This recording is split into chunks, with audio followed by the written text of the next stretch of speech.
Hey guys, it's Sharon Tseung, and today we're going to be talking about how to stop living paycheck to paycheck. Now, if you guys are new to the channel, welcome. I'm all about teaching you how to build passive income, become financially free, and design your best lives. So if you guys are interested in that, make sure to subscribe and hit the bell button to be notified of my latest videos. Now, according to the CNBC article, as of September 2022, 63% of Americans were living paycheck to paycheck, according to a recent Lending Club report, near the 64% historic high hit in March. A year ago, the number of adults who felt strained was closer to 57%. Now, this is a very alarming statistic, and this is why I teach what I teach today. I'm really passionate about helping people become financially free, helping them with their personal finances, how to reduce expenses, build income, and invest. Another crazy quote is, even high income earners are stretched too thin, Lending Club said. Of those earning more than six figures, 49% reported living paycheck to paycheck, a jump from the previous year's 38%. So there are many reasons why people may be living paycheck to paycheck. One big thing is many people have ongoing debts. These debts consume their budget for their family and other needs, and it can cause them to ruin their credit scores. It can also make it hard to build emergency funds, and ultimately it's just a difficult situation. It's hard to keep morale up to improve your financial situation when you are stuck in this scenario. But let me tell you, if you are living paycheck to paycheck now, you can take charge and work on this, and there are multiple ways on how you can combat it. I want to help you guys feel unstuck, so let's get right into these different tips. First off, you got to take ownership of your financial situation. You have to decide that you are responsible for whatever is going to happen in your life. Getting out of being paycheck to paycheck is hard, and it's totally understandable to feel demotivated. It may be easy to blame others or get so focused on past mistakes that may have affected your situation, but focusing your energy on things you can't control won't rectify the situation. So it's important to forgive yourself, stop beating yourself up, and acknowledge how things are, and then decide to take ownership from this moment on that you're going to do whatever you can to fix your finances. This mindset switch is important for the rest of the journey. Everything you do has an impact. If you decide to continue spending on frivolous things, if you decide to not prioritize debt,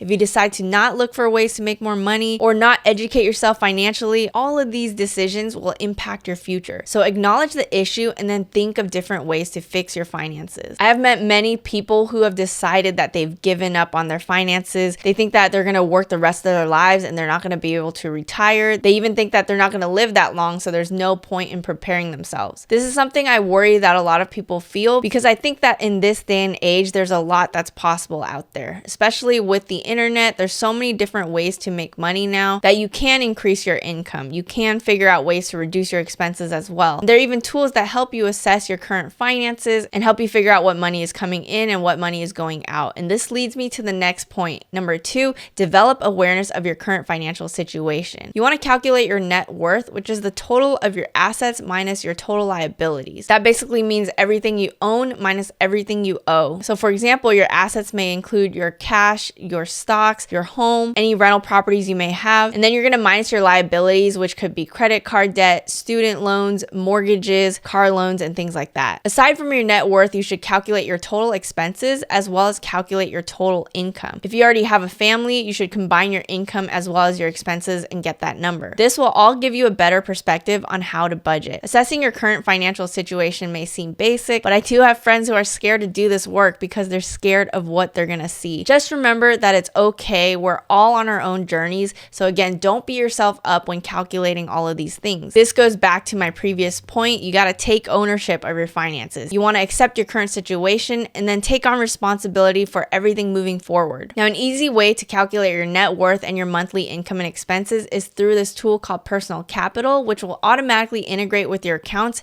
and give you a clear financial picture. Since it constantly updates, you're going to have an overview without having to spreadsheet out everything all the time. So you can use this tool for free through the link in my bio. Personal Capital will also categorize your expenses, and while they do it automatically, you can still manually adjust it and then get it to the right categories so that you will understand where your money is going to. So do this work, grab the tool from the link in the description, and start figuring out your finances. Number 3, you want to work on defeating debt. So if you have any high interest debt, you should start tackling it ASAP. Now, the problem with debt is you're usually paying a ton in interest, not just the principal. So it's kind of like trying to sail a boat that has holes in it. It's going to be hard to sail the boat when water is continuously going into it. So that's why you want to plug up the hole and basically tackle that debt ASAP. Many experts define high interest debt as any rate above 6 to 8%. According to this Bankrate article, as of September 2022, consumer debt is at $16.5 trillion, with the average American debt among income consumers at $96,371. The overall debt figure includes credit card balances, student loans,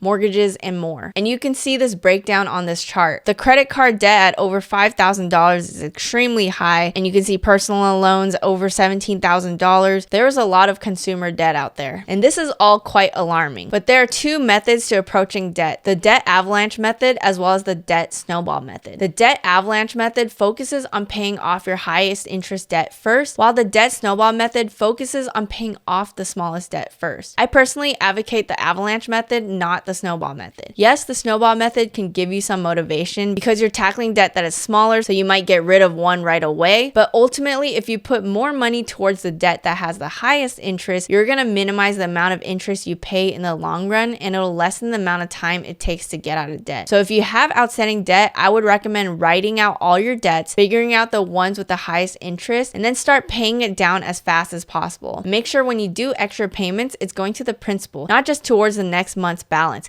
The best way to make sure this is happening is to call the company and ask how to make extra payments specifically towards your principal. Number 4, you want to create budget goals and see where you can cut back to save money. It may be difficult to many, but it's very important. According to Ramsey Solutions' Q1 State of Personal Finance study, 85% of those who use a monthly budget believe it helped control their impulse spending. So spend a day to research all your expenses that you just compiled from tip number 2 and think about what can be cut and reduced. For example, you may call your service providers and ask for better deals or promotions. And instead of spending so much money on eating out, you may do a meal plan or get recipes you find online. So just ask yourself, am I spending on things I do not necessarily need? Things like streaming platforms. Can you work out at home? Can you remove your Hulu subscription or Spotify subscription? All these little amounts can add up to something huge over time, so you should consider cutting back on your expenses. Whenever you're about to spend money, think about if there's a less costly alternative to do so. Something that helped me was to think of money as time, especially before you start getting passive income. If you are working for money,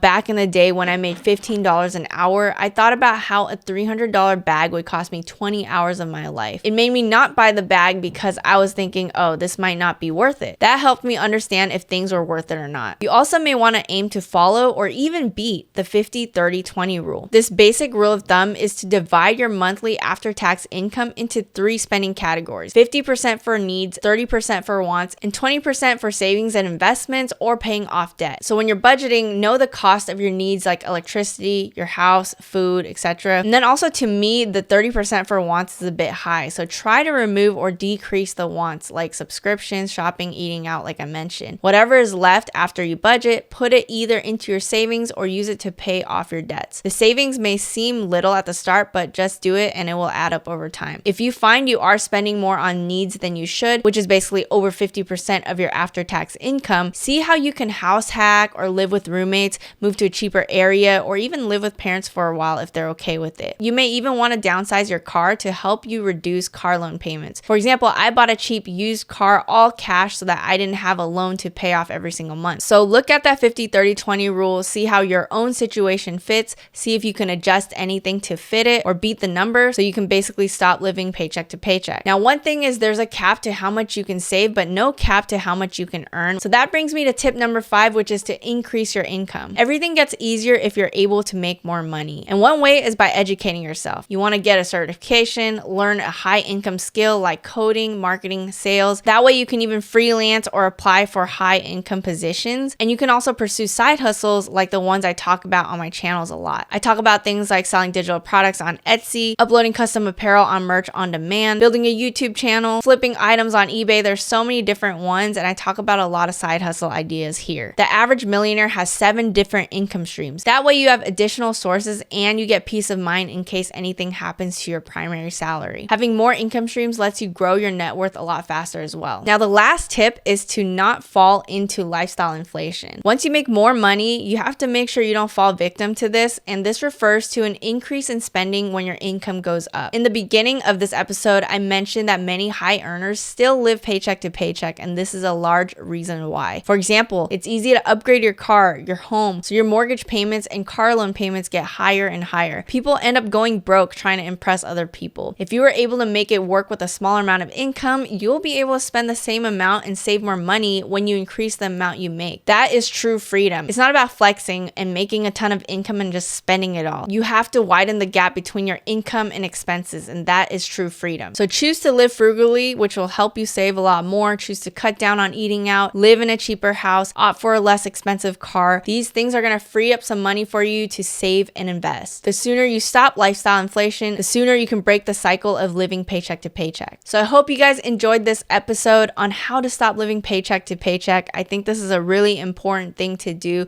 ASAP, because the more you have saved, the more you can invest, and the earlier you do it, the more you can grow your wealth so that you can retire earlier. If you like this episode, smash the like button. Let me know in the comments below which one you might be struggling with or which one resonated with you. Subscribe, hit the bell button to be notified of my latest videos, and I'll see you guys in the next one.